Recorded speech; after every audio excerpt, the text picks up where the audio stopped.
What's going on, Internet? Today, I thought I'd open 4 Hot Wheels mainline cars from 2019. As an adult collector, I don't open too many things anymore. I mostly open for my daughters, if they want to play with it, or if I get really excited about something and I buy a second or a third car that I'm going to keep and I'm not going to trade.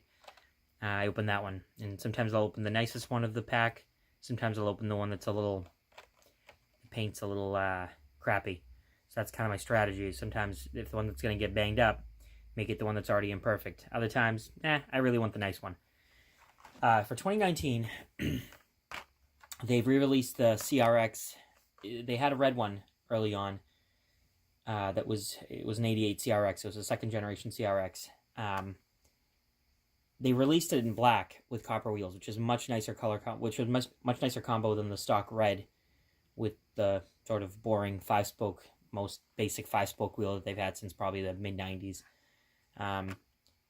This wheel is awesome. The copper with the black is really great. So let's go ahead and open that one. That's a really nice car in my opinion. I would say yellow would be a great color to release with the CRX down the line too. They did not paint any of the headlights or taillights on this. Give you a little hint. You can actually just take an X-Acto blade and just gently scrape away the paint, whether it's red or black, and get a nice headlight out of that, because the metal underneath is going to be shiny, and then just either clear coat that or use a silver marker or an orange marker to do side markers and headlights, which I've done both. And probably, if you look at my YouTube content for Hot Wheels, you've probably seen a couple of cars like this that they've already customized. The red ones, not the black ones. I think the black one's perfect. I'm not going to do any wheel swaps with these, I don't think, because, well, it looks great. It looks great as is. The sort of copper anodized looking wheels, they're the thin 5 spokes. It just looks cool. Looks cool just the way it is. So that's number 1.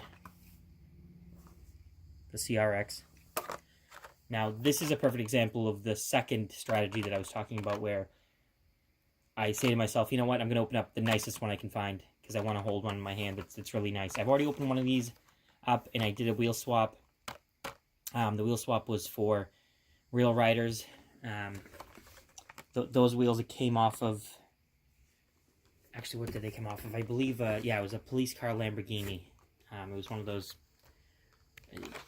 just generic European-style police cars with the blue and white.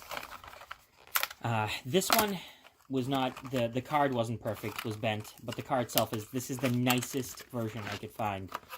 These 993s, it's a Porsche 911 Carrera. These 993s have, I don't know what it is, they're having some serious teething problems with getting this line set up. This is the first release in the first color. The headlights are absolutely atrocious on most of these. They're way off, they're smudged. I've seen gray paint on the front, black specks on the front, missing paint on the front, and I've seen a lot of headlights that have been either crooked or not even there. And actually, I already have 2 of these, both of them which I'm going to probably keep, that I did buy 2 that were kind of poor quality in terms of the paint job, but I liked them, where only the driver's side headlight got painted, and the other headlight did not get any paint at all. So the car's kind of winking at you, and I thought that was kind of funny. It's a weird little error. I'm going to hold on to those down the line, maybe trade them for something someday. So the thing with this is the interior is completely enclosed on this 993.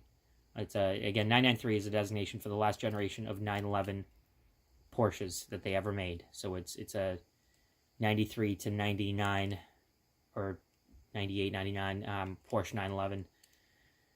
And they're the last of the air-cooled ones. They actually share the doors, believe it or not, with the cars going all the way back to the 70s in terms of the door shape and the stamping on the door and the basic guts of the car. A lot of it still dates back to the early and first generation 911s.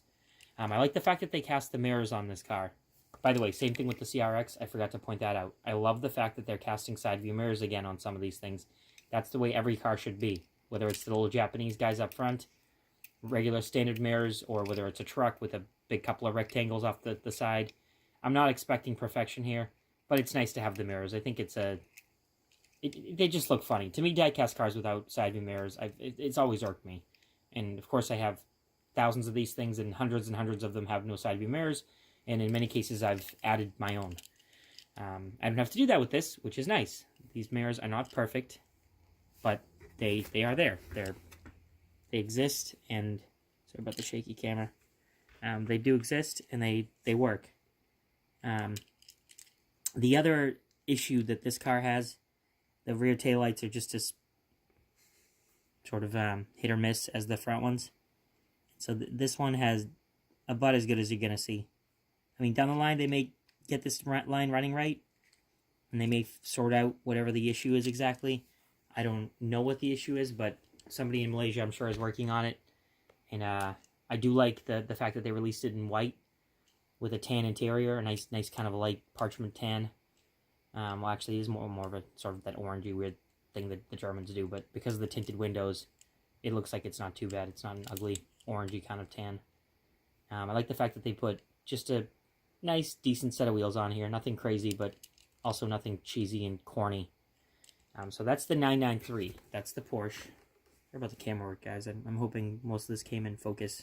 I have been staring at the thing the whole time. And here's the re-release of the 11 Charger RT. So it's a Dodge Charger. This is what's called the LD Charger. The LX was the first gen of the four-door Charger muscle cars. The LD is sort of the mid-cycle refresh I thought it was going to be in 11, but that kind of turned into there's been another refresh that they've had. What was that in, I believe, 2015? I owned one of these cars. I had a 2013 at one point. I love these Chargers. I've always liked them, not just because I've owned one. I own one because I love them. And then I've rented a few of them over the years. Really like Chargers. I think that they've done a great job with bringing back this muscle car in a four-door sports sedan. So nothing too exciting with this casting. You've probably already seen this casting. There's actually a casting of this car almost where everything's inverted.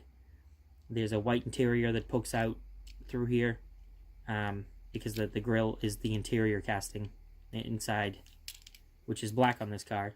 Comes through the grille, which works. I have one where it's white, and then the car's blue and white, but it's also weird. I forget the exact combo, but anyway, they've released this thing multiple times. There's a cop car version of it that strangely has a metal base and a plastic. It has a plastic body. The body is die cast in plastic. Just kind of weird. I prefer this metal one. And I kind of like this stripe job. It accentuates that cove that the Charger has become famous for. You know, going all the way back to the 90s concept, and of course the original muscle car Chargers had that cove, 68 to 1970. Anyway, so that's a nice one. And then for the last one, again, not new, but still pretty exciting, the Pagani Huayra. They released a bunch of the Roadsters, of course, in many different colors, but I still like the coupe.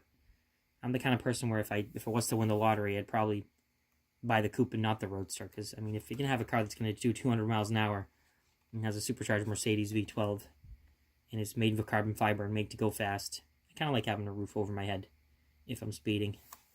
Alright, so let's crack this one open. This one, the card was already messed up anyway. I decided I was going to do the first three I just showed you, and then I thought I'd do this one as well. The card's messed up on it. No sense in saving it. One thing you got to watch out for with these, and this goes for every single one of the Paganis they've made that have stripes across the roof or the front. These stripes don't always line up very well.